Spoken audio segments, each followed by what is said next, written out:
وجسدي وروحي سيدي رسول الله محمد بن عبد الله الصادق الأمين وعلى آله وصحبه أجمعين. اللهم صل وسلم على سيدي وحبيبي وطبيب قلبي وجسدي وروحي سيدي رسول الله محمد بن عبد الله الصادق الأمين وعلى آله وصحبه أجمعين.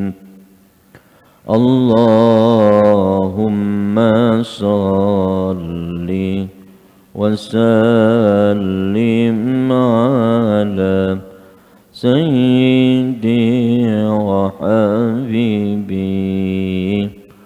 وطبيب قلبي وجسدي وروحي سيدي رسول الله محمد بن عبد الله الصادق الأمين وعلى آله وصحبه.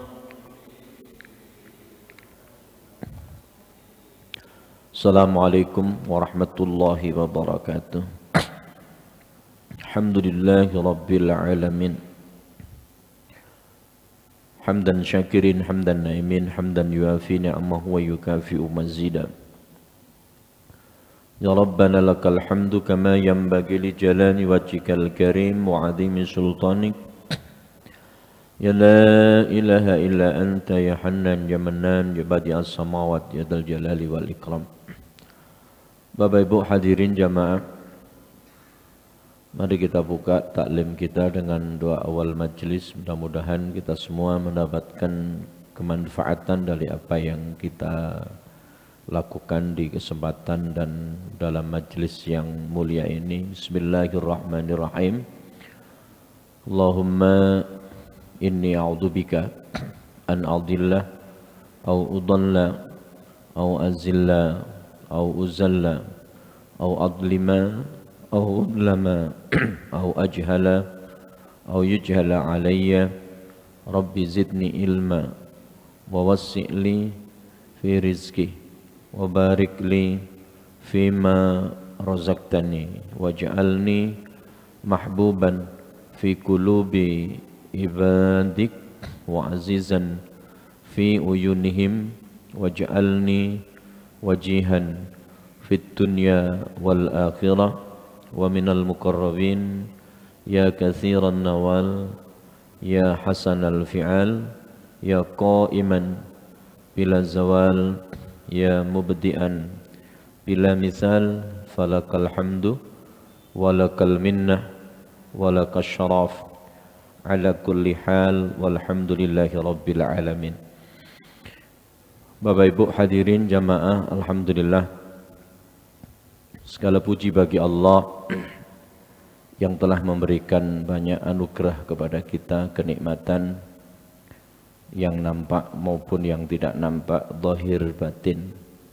Mudah-mudahan Allah juga tambahkan kepada kita rahmat dan kekuatan, kemampuan agar kita bisa menggunakan nikmat Allah untuk beribadah kepada Allah, menjalankan ketaatan kepada Allah, pun pula berusaha untuk hidup ini selalu dekat dengan Allah Subhanahu wa taala. Salawat salam kita sampaikan kepada baginda Nabi Muhammad sallallahu alaihi wasallam, kepada keluarga dan kepada sahabat-sahabatnya. Semoga kelak kita mendapatkan syafaatul uzma dari Nabi Muhammad sallallahu alaihi wasallam. Amin ya rabbal alamin. Kenikmatan yang sangat besar dalam hidup di kehidupan ini bila kita selalu menjaga, mempertahankan secara serius bahwa dalam hidup kita harus istiqomah dalam majelis ilmu, majelis kebaikan semacam ini, karena memang Rasulullah sallallahu alaihi wasallam beliau berpesan kepada kita semua, idza kunta fi ni'matin far'aha. Kalau kita semua berada pada satu kenikmatan, maka jagalah kenikmatan itu dengan baik. Nek sampean gale kula oleh kenikmatan jogon, ojo sampai gak dijogo. Menjaga nikmat merupakan satu tugas dalam hidup di kehidupan ini, karena memang setiap pemberian dari Allah Subhanahu wa taala, anugerah Allah itu perlu untuk disyukuri, perlu untuk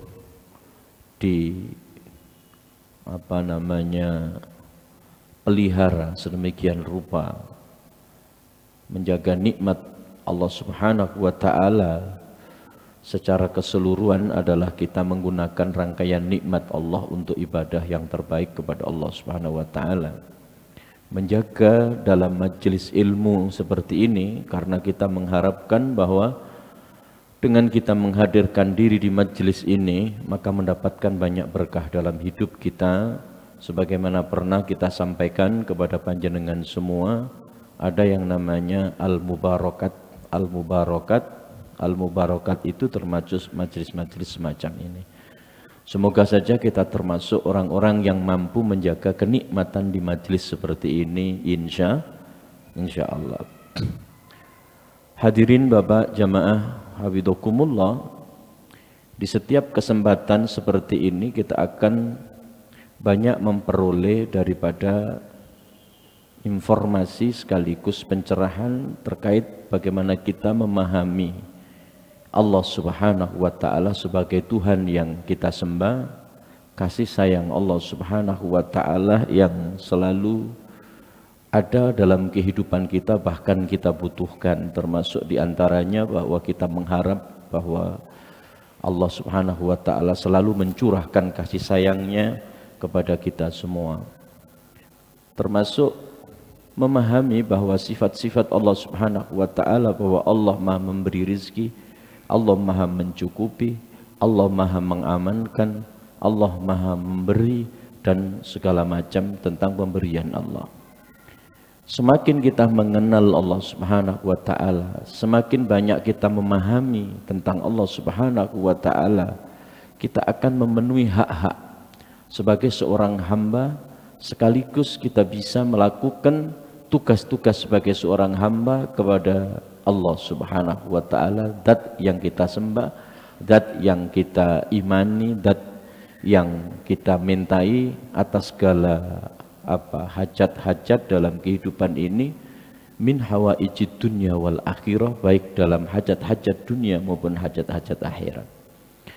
Semakin lama kita menerima informasi, pencerahan, pemahaman tentang Allah Subhanahu wa taala, maka harapannya adalah kita mengenal Allah, memahami Allah Subhanahu wa taala, faham tentang Allah Subhanahu wa taala.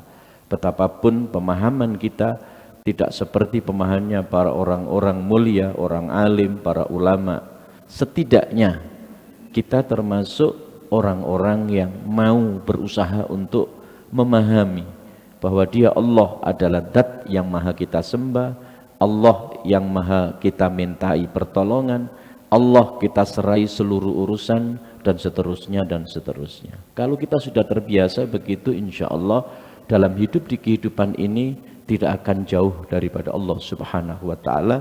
Justru malah insya Allah ada usaha untuk senantiasa mendekat kepada Allah Subhanahu wa ta'ala, insya Allah. Sayyidina Utsman radhiyallahu an, beliau mengatakan kepada kita semua, sungguh ketika orang berusaha untuk mengenal Allah, hingga pada saat mereka mengenal Allah, memahami Allah, maka muncul ciri sekaligus sebagai sebuah cara bagi kita semua untuk menjadi bahagian daripada kelompok mereka orang yang mengenal Allah Subhanahu wa ta'ala.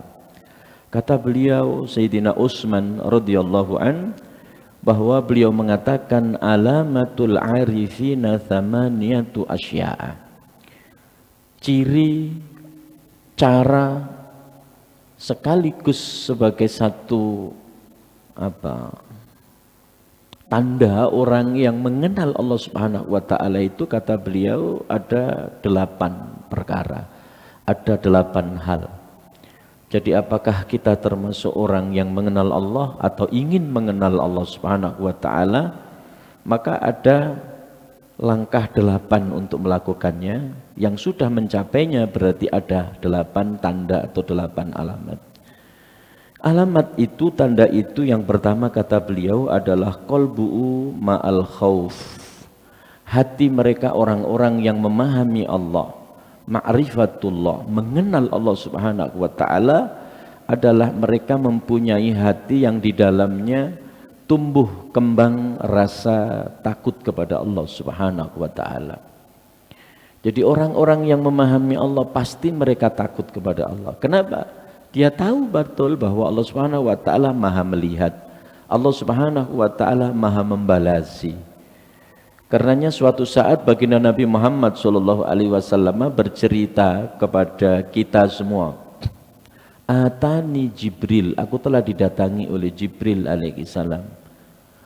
Dan kemudian Jibril berkata kepadaku, kata Rasulullah, ya Muhammad, wahai Muhammad, Ishma syi'ta, hiduplah sesukamu, fa innaka mayyitun, akan tetapi engkau harus tahu bahwa engkau akan mengalami kematian. Kamu boleh hidup sesukamu. Hidup di Batu boleh, di Jakarta boleh, di Surabaya boleh, dimanapun boleh. Menjadi apa boleh, menjadi siapa boleh. Silahkan saja engkau pilih. Silahkan saja engkau posisikan dirimu dalam hidup di kehidupan ini. Silahkan saja engkau menjadi siapa saja, menjadi apa saja. Tetapi ingat, bahwa engkau akan mati, bahwa engkau akan mati, engkau akan mati. Artinya bahwa seperti Allah Subhanahu wa ta'ala sepertinya membebaskan dalam hidup kita sebebas-bebasnya, tapi tidak. Justru Rasulullah mengingatkan kepada kita, pada akhirnya dalam hidup ini akan berakhir pada kematian, dan kematian kita sebagai manusia itu sangat beda dengan kematian binatang atau hayawan. Kalau binatang mati selesai urusan, kalau hayawan mati selesai urusan, betul. Sampeyan duwe sapi mati ya ndak ada urusan. Nek sing sapi sing mati ya iku urusane dawa. Ya kan, diramut, dikubur, disolati, gitu. Anak-anaknya juga Masya Allah, mereka harus membagi warisan, amanah, dan atau kemudian ada wasiat-wasiat harus dilakukan. Itu termasuk dirinya sendiri harus bertanggung jawab, bahwa ketika berhadapan dengan malaikat mungkar dan nakir, harus dia sukses menjawab pertanyaan-pertanyaan marrobuka, ya, dan seterusnya. Ya, kalau dia menyelesaikan pertanyaan itu dengan baik, ya dia mendapatkan kenikmatan kubur. Kalau tidak, nah itu menjadi bumerang dalam hidup ketika mereka berada di kuburan.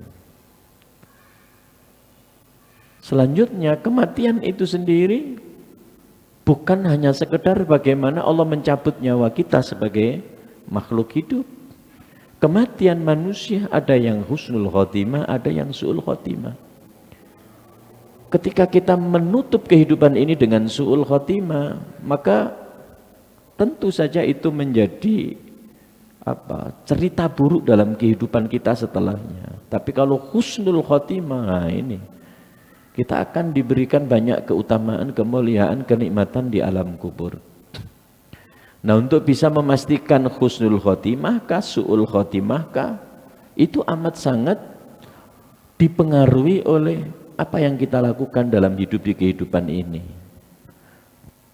Katakan seperti disabdakan oleh baginda Nabi Muhammad SAW, innamal a'malu bil khawatim. Amal itu tergantung penutupnya. Kalau penutupnya baik, dianggap baik. Kalau penutupnya buruk, ya dianggap buruk. Tapi tidak sampai di situ. Penutup yang baik, penutup yang buruk, itu amat sangat dipengaruhi oleh kebiasaan dalam hidup di kehidupan ini. Karena ketika Allah Subhanahu wa taala mengatakan kepada kita semua, wala tamutunna illa wa antum muslimun. Sekali-kali kalian jangan meninggal kecuali dalam keadaan muslim. Artinya bahwa kalau kematian muslim itu menjadi satu ukuran baik ya dalam kehidupan ini, maka kita harus berusaha dalam hidup ini tidak menanggalkan sebagai seorang muslim dalam beribadah, memenuhi tanggung jawab, memenuhi daripada kewajiban-kewajiban dalam hidup di kehidupan ini. Maka kalau kebiasaan kita sesuai dengan pembiasaan dalam kebaikan, kapanpun Allah Subhanahu wa taala mengambil nyawa kita, insya Allah diambil dalam keadaan husnul khatimah. Kalau kebiasaan kita baik. Ya mutul mar'u ala ma'asya alaih. Kematian seseorang itu sangat amat tergantung kebiasaannya saat dia hidup di kehidupan ini. Kalau kebiasaannya baik, insya Allah dimatikan dalam keadaan baik. Kalau kebiasaannya buruk, bisa jadi dimatikan dalam keadaan buruk. Jadi pembiasaan diri dalam kebaikan dalam hidup di kehidupan ini harus kita upayakan. Pastikan kita selalu dalam kebaikan, betapapun kita tidak selalu baik, tapi ada upaya, ada usaha. Semangat untuk melakukan kebaikan harus dimiliki oleh siapa saja. Sehingga kapanpun kita ini diambil oleh Allah, harapannya adalah diambil dalam saat menjalankan kebaikan. Dan insya Allah itu menjadi husnul khatimah. Nah, yang berikutnya kata Rasulullah sallallahu alaihi wasallam, wa ahbib ma syi'ta fa innaka mufariquhu. Kamu boleh mencintai apa saja, atau dalam satu riwayat wa ahbib man syi'ta fa innaka mufariquhu. Kau boleh cintai siapa saja, kau boleh mencintai apa saja, siapa saja boleh kamu cintai. Tetapi ingat kata beliau bahwa engkau akan berpisah dengannya. Mencintai apa saja pasti akan berpisah. Mencintai siapa saja pasti akan berpisah. Suami istri yang saling mencintai pada akhirnya kalau kematian datang pun pisah. Kadang-kadang belum kematian datang sudah pisah. Ada enggak? Ada enggak? Kapan itu terjadi? Cerai. Kalau dia yang tidak meninggalkan istrinya, bisa jadi istrinya yang meninggalkan dirinya. Betul enggak? Nah, sebuah kepastian perpisahan itu jika Allah sudah mengambil salah satu di antara dua sejoli, pisah pada akhirnya. Karenanya kalau mencintai sesuatu pada akhirnya pisah, kadang-kadang kita mengorbankan apa saja yang kita miliki untuk satu yang kita cintai, mengorbankan waktu, tenaga, kesempatan hanya untuk sesuatu yang kita cintai. Pada akhirnya ketika kita sudah mencapainya, kita meninggalkannya. Lah terus untuk apa? Atau kita mencintai seseorang, kita gunakan apa saja untuk mendapatkannya. Kita berikan waktu, berikan tenaga, berikan harta benda, berikan seluruh yang kita miliki untuknya. Pada akhirnya juga ditinggalkan. Lalu untuk apa? Kan akan sia-sia. Dari sini maka sebetulnya kita diikat oleh Rasul Shallallahu Alaihi Wasallam. Kalaulah dalam hidup ini kita mencintai apa akan kita tinggal atau ditinggal, mencintai siapapun akan meninggalkan kita atau kita meninggalkannya. Karenanya jangan kita mencintai sesuatu yang pada akhirnya harus pisah. Cintailah apa saja yang dapat kita bawa sampai mati, dan cintai siapa saja yang membersamai kita sampai mati, bahkan kehidupan setelah kematian. Lalu siapa yang kita cintai yang bisa membersamai kita dalam hidup ini dan juga dalam setelah hidup setelah kematian? Mencintai Nabi Muhammad. Apa yang kita cintai yang kita bisa bawa mati? Mencintai amal soleh, mencintai akhirat, mencintai agama ini, mencintai Allah Subhanahu wa ta'ala, mencintai Al-Quran. Kecintaan terhadap itu semua tidak akan putus dalam kehidupan ini, sekalipun nyawa ini diputus oleh Allah. Kecintaan kita terhadap Rasulullah, terhadap Allah, terhadap Al-Quran, terhadap agama, terhadap akhirat, terhadap amal soleh, maka itu akan membersamai kita untuk selama-lamanya. Bisa ditangkap ya? Wa'mal masyi'ta. Nah ini yang ada kaitannya dengan apa yang disampaikan oleh Sayyidina Utsman. Wa'mal masyi'ta fa innaka majziyun bihi. Lakukan amal apa saja. Boleh. Kamu melakukan aktivitas apa saja di mana saja, silakan. Sakarmu boleh. Tapi ingat, fa innaka majziyun bihi, engkau akan dibalasi dengannya. Engkau melakukan apa, engkau akan dibalasi. In khairan fa khairun wa in syarran fa syarrun. Kalau kamu melakukan kebajikan, Allah akan membalasi baik. Kalau engkau melakukan keburukan, Allah akan membalasi keburukan. Jika engkau melakukan amal baik, engkau akan diberikan pahala. Jika engkau melakukan keburukan, engkau akan disiksa oleh Allah Subhanahu wa taala. Nah, gambarannya kalau kita betul mengenal Allah Subhanahu wa taala dengan segala pembalasan kebaikannya atas kebaikan yang kita bangun, atau balasan keburukannya, siksa yang disediakan, yang dijanjikan kepada kita sebagai satu ancaman untuk perilaku yang buruk. Sedang kita juga mengetahui bahwa huwal awwalu wal akhiru wal dhahiru wal batinu, bahwa dia Allah yang awal, yang akhir, yang dhahir, yang batin. Wa huwas samiul alim, Allah maha mendengar, Allah maha melihat, dan Allah Subhanahu wa ta'ala al-khabir. Maka sungguh kita tidak akan mungkin menyelisih Allah dalam hidup di kehidupan ini. Karenanya orang yang faham betul tentang sifat-sifat Allah, apa yang dikehendaki oleh Allah Subhanahu wa ta'ala, seperti apa dalam memantau kehidupan kita, maka tentu hati ini tidak akan mungkin kemudian tidak takut ancaman Allah atau kemudian menyelisih Allah Subhanahu wa ta'ala. Sebaliknya justru kita akan takut kepada Allah, kita akan selalu merasa dilihat Allah, dan insya Allah kita berusaha untuk melakukan apa yang dikehendaki oleh Allah Subhanahu wa ta'ala. Inilah ciri orang yang mengenal Allah, inilah ciri orang yang memahami Allah Subhanahu wa ta'ala. Saya ditambing nih. Jadi ini yang pertama. Yang kedua, warroja, dan Allah Subhanahu wa ta'ala adalah zat yang mencukupi, yang memberi, yang memberikan ijabah, yang kita mintai. Allahus Samad, bahwa Allah Subhanahu wa ta'ala tempat kita bergantung. Ya. Maka kalau kita mengenal Allah yang maha mengijabah, yang maha memberi, yang maha mendengar, yang maha segalanya, maka kita tidak lalu punya harapan kecuali harapan itu kepada Allah. Kita minta rizki kepada Allah, minta selamat kepada Allah. Ar-roja adalah mengharapkan ridho Allah. Ar-roja adalah mengharapkan rahmat dari Allah. Ar-roja adalah mengharapkan keberkahan dari Allah. Ar-roja mengharapkan.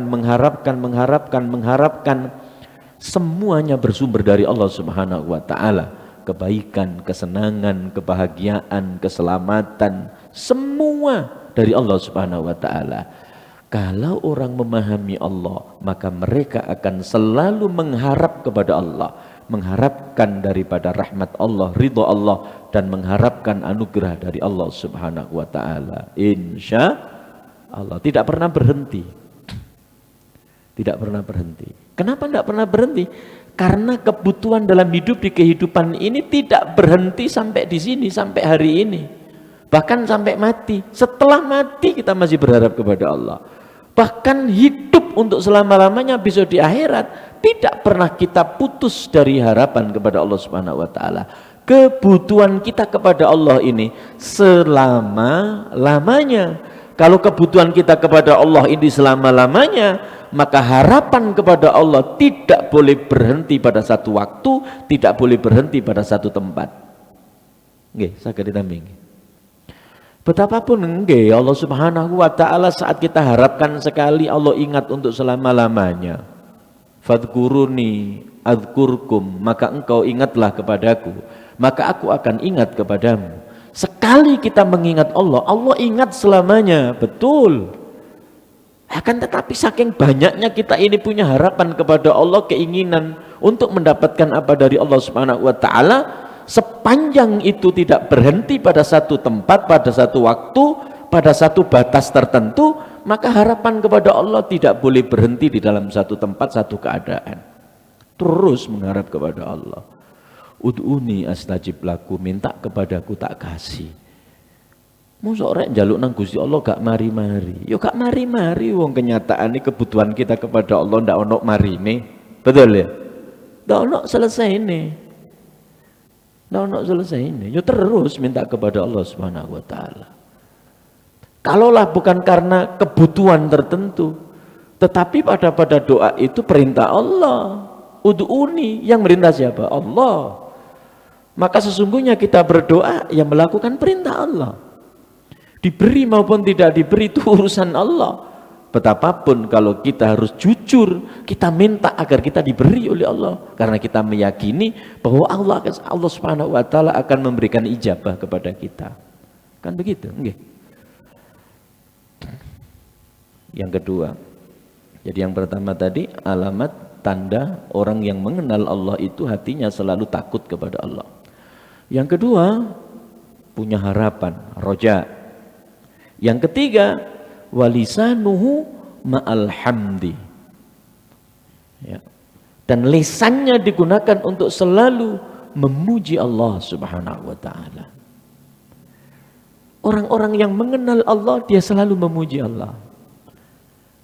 Kok selalu memuji Allah? Dia tahu bahwa kita ini selalu tidak pernah diliburkan dan diberhentikan oleh Allah Subhanahu wa taala terkait dengan kita menikmati nikmat Allah.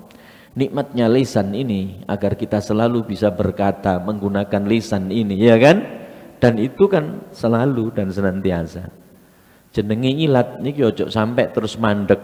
Sampai nek duwe ilat maringno dindekno karo Gusti Allah, kaku gak iso ngolak-ngalik ngene ya apa sampean. Ngomong iso gak karu-karuan sampean. Ya ta? Kita bisa berkata za itu karena ada tekuan di sebelah ujungnya. Kita bisa merasakan Masya Allah pahit, merasakan manis, merasakan asin. Itu karena rasa yang diberikan oleh Allah Subhanahu wa taala terhadap lisan ini.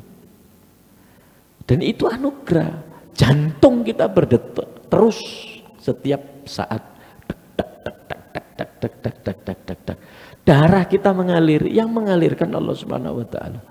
Senyampang dengan nikmat Allah Subhanahu wa taala, tidak pernah libur dan berhenti. Maka senyampang itu pula kita memuji kepada Allah.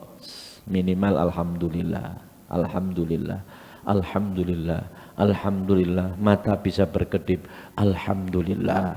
Ya, telinga bisa mendengar, alhamdulillah. Darah terus mengalir, alhamdulillah. Jantung kita berdetak, alhamdulillah. Kaki bisa melangkah, alhamdulillah. Tangan kita bergerak, alhamdulillah. Jari-jari kita bisa lipat seperti ini, alhamdulillah. Coba bayangkan kalau jari-jari ini tidak bisa dilipat seperti ini, tidak bisa ditekuk kayak gini, terus lurus gini. Tangan ini apabila tidak kita bisa tekuk-tekuk begini, coba lurus gini, lah kayak vampir. Itu kenapa kita tidak pernah boleh berhenti memuji Allah. Segala puji bagi Allah, alhamdulillah, alhamdulillah, wa syukrulillah. Ya karena nikmat Allah tidak pernah berhenti. Nih kalau orang tidak paham kan acuh terhadap ini semua. Bahwa seakan-akan dia hidup sendiri, bahwa dia bergerak sepertinya ya hukum alam bahwa orang hidup itu pasti bergerak.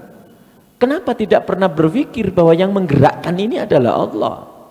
Otak kita berjalan, kita bisa mikir apa, mata ini melihat apa, lalu kemudian setelah gerakan otomatis respon otak ini cepat. Delok indah, pasti kita akan merasa apa, ya kan? Melihat sesuatu yang mengerikan, lalu spontan hati ini merasa ciut, gusar, sedih dan seterusnya. Itu semua atas pertolongan Allah Subhanahu wa taala.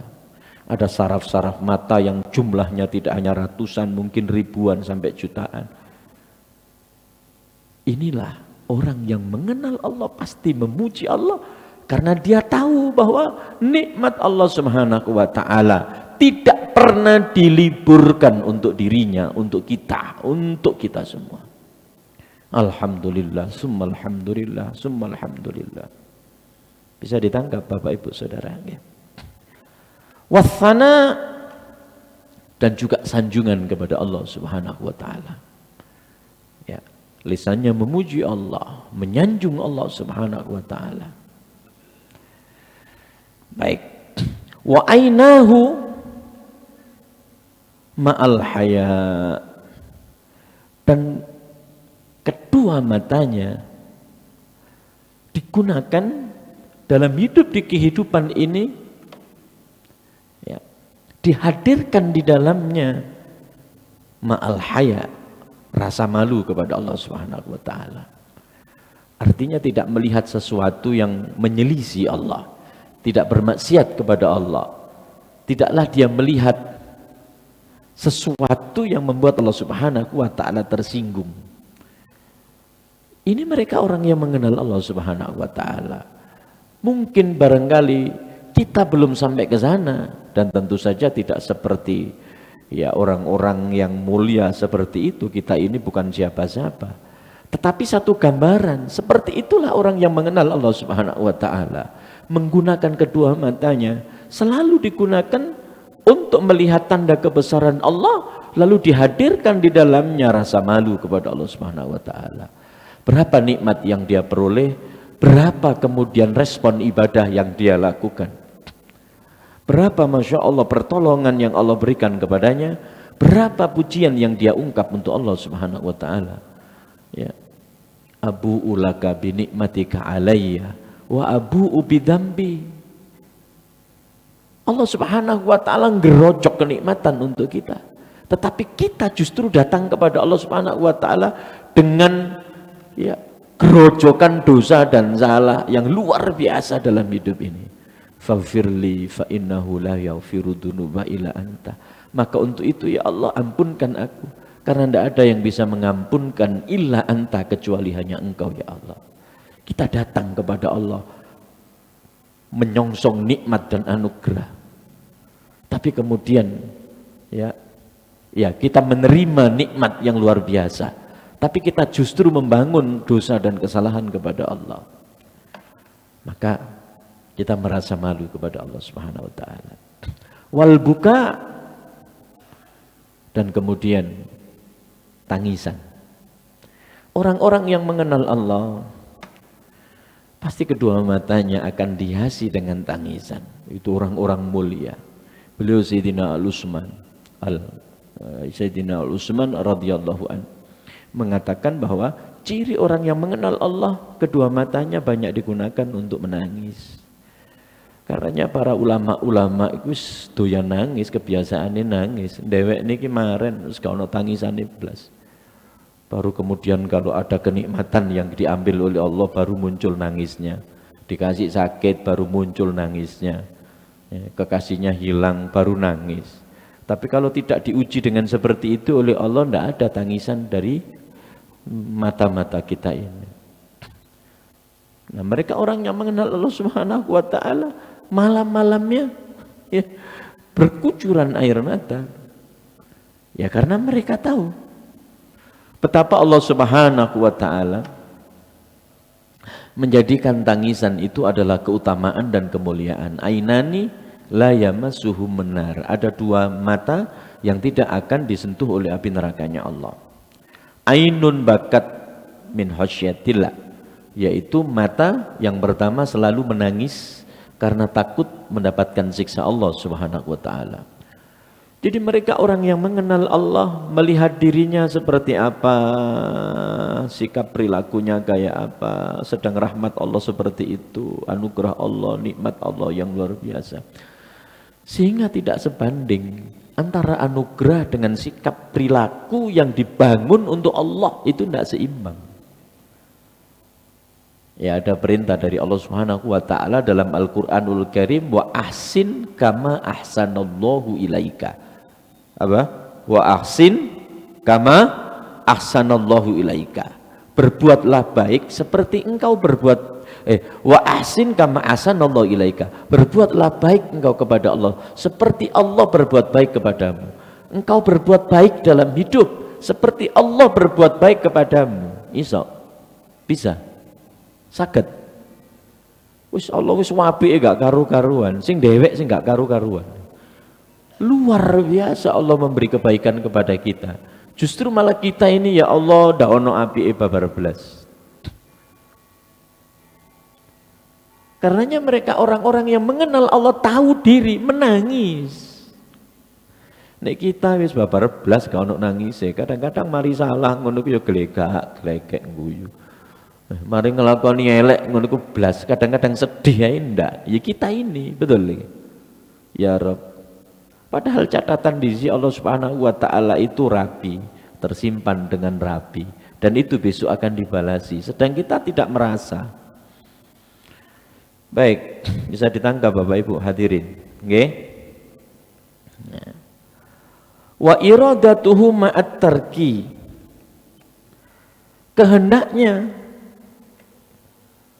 orang-orang yang mengenal Allah Subhanahu wa taala ma'at tarki, yakni tarkid dunia, meninggalkan kepentingan dunia. Ya.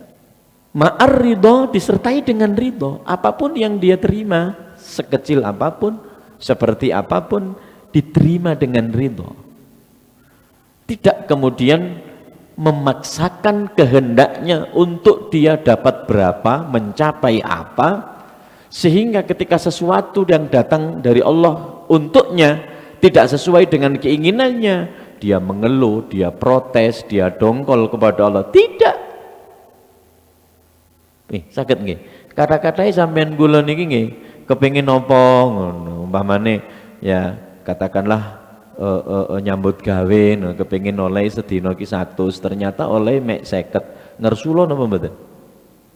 Ngersula napa mboten? Ngersula. Orang yang mengenal Allah ndak ngersula. Untung sik dikai Gusti Allah. Nah, wong dikei kok lak sakarepe sing ngekei ta. Kadang-kadang kita ndak begitu. Kita ini minta agar dikasih. Tapi kita maksa agar yang ngasih sesuai dengan permintaan kita. Lho, yo apa sih? Halo. Sampean punya anak, minta ke panjenengan. Kira-kira ketika panjenengan memberi sesuai dengan kemampuan sampean, anak ini lalu nuntut-nuntut, lalu marah-marah kepada panjenengan. Tersinggung enggak? Sampean mangkel apa enggak? Marah enggak? Dongkol enggak? Ya dongkol. Dongkol. Ya betapapun Allah Subhanahu wa taala Maha Rahman, Maha Rahim. Bahkan Allah Subhanahu wa taala mengatakan dalam hadis qudsi, inna rahmati sabaqat ghadabi. Rahmatku lebih aku dahulukan daripada azabku.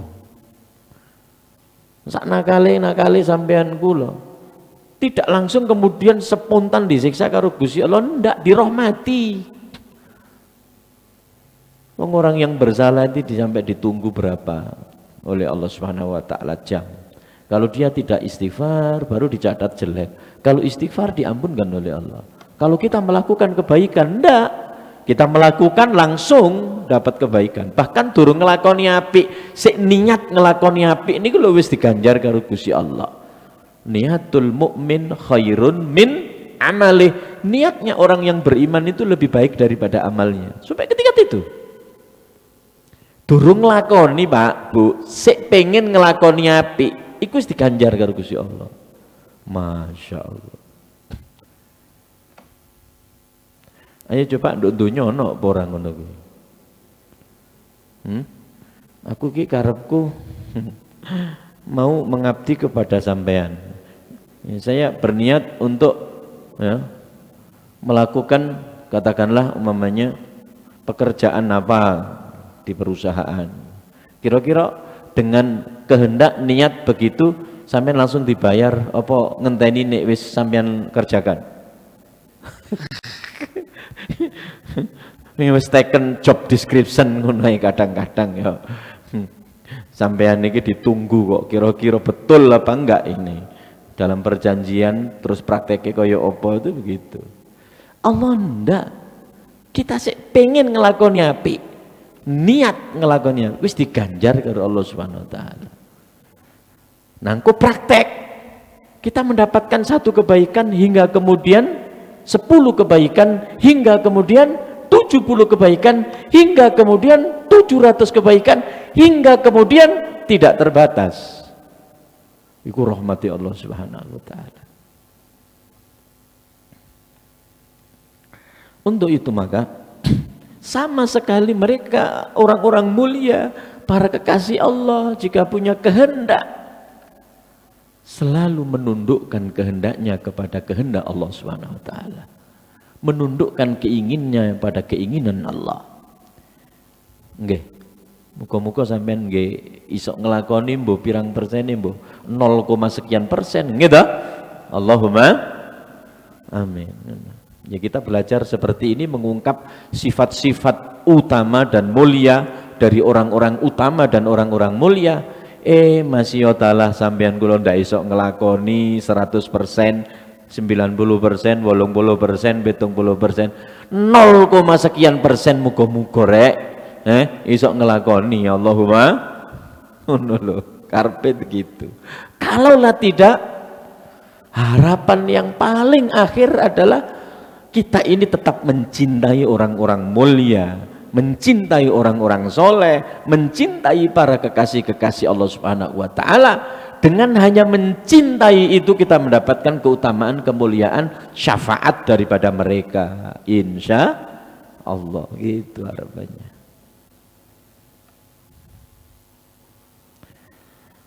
Waridho, dan selalu puas seperti para sahabat. Dalam Al-Quran Allah Subhanahu wa ta'ala katakan kepada mereka, radhiyallahu anhum, Allah ridho kepada mereka, para sahabat, waradu anhu, dan mereka ridho kepada Allah Subhanahu wa ta'ala. Allah ridho kepada sahabat, sahabat ridho kepada Allah. Karena mereka ridho kepada Allah, Allah pun ridho kepada mereka.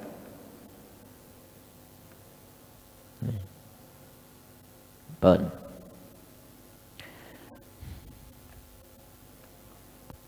Sayyidina Abu Bakar ketika memberikan apa yang beliau miliki, ya seluruh diberikan untuk Allah.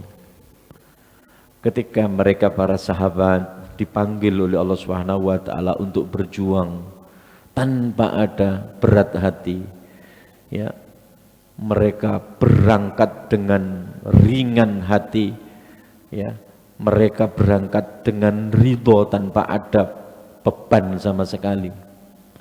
Ada satu kisah, suatu saat Rasulullah mendatangi para sahabiyah, ya, para sahabiyah itu sahabat-sahabat perempuan, lalu kemudian menyeru mereka untuk ikut andil dalam jihad fisabilillah. Maka kemudian apa yang mereka lakukan untuk Rasulullah SAW? Mereka yang punya gelang dicopot, ya, diberikan, ya, punya anting-anting dicopot, punya cincin dicopot, punya ini dicopot, punya ini, semua yang ada padanya diberikan kepada Rasulullah SAW. Sampeyan tahu ngerteni wong urip dino-dino iki seperti itu, dipanggil untuk Allah terus sembuh warange dikekno. Wong ana kotak lewat ngono ae, ana abang, ana biru, ana ijo sing blerek, ana kuning, ana apa itu merah jingga. Kira-kira sing ditokno niki sing abang niku apa sing ijo blerek?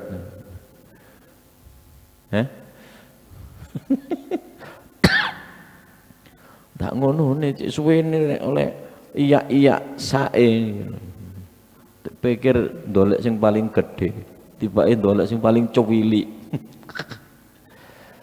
Itu kita.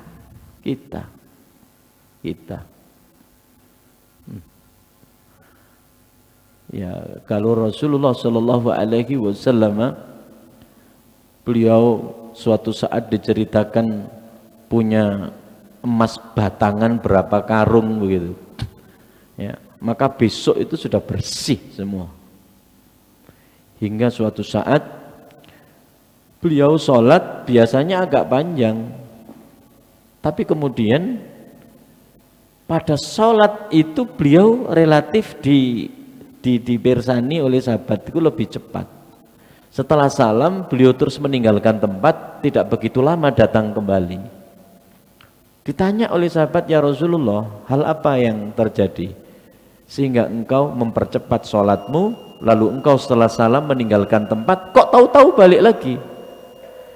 Baginda Nabi Muhammad SAW bercerita bahwa saat aku sholat aku masih teringat ada beberapa dirham di rumahku, uang, sehingga aku tidak menyukai jika dirham itu masih tersimpan di rumahku, kecuali aku harus pastikan bahwa dirham uang itu sudah aku berikan kepada orang-orang yang membutuhkan. Sampeyan kali kula kaya ngono, del kedes, insyaallah. Inilah hadirin Bapak Saudara, satu gambaran cerminan kemuliaan, keutamaan perilaku dari orang-orang yang istimewa di sisi Allah Subhanahu wa taala. Ya, sebagai penutup, wa talabi ridha maulahu, dan dalam hidup mereka yang mereka cari adalah bagaimana Allah Subhanahu wa taala ridha kepadanya.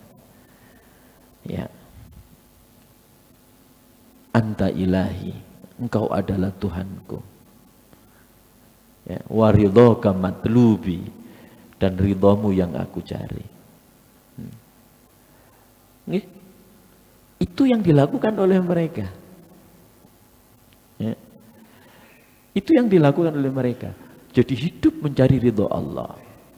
Hidup bagaimana Allah Subhanahu wa taala ridha kepadanya. Nah, kita tidak pada tempat ini, tidak pada posisi ini, tapi mudah-mudahan dengan kita mengetahui sifat-sifat utama dan mulia orang-orang yang luar biasa ini, mudah-mudahan ada athar, ada bekas dari perilaku baik mereka untuk kita, sehingga pun kita ikut, ya, betapapun tidak melakukan plek koyok mereka, ya, tapi tasyabbuh lah, epok-epok ya nyontoh-nyontoh mereka. Ya. Insya Allah mencontoh, meniru perilaku mereka, epok-epok ya pada perilaku mereka, itu merupakan satu keutamaan dan kemuliaan, seperti mereka punya keutamaan kemuliaan kepada Allah Subhanahu wa taala.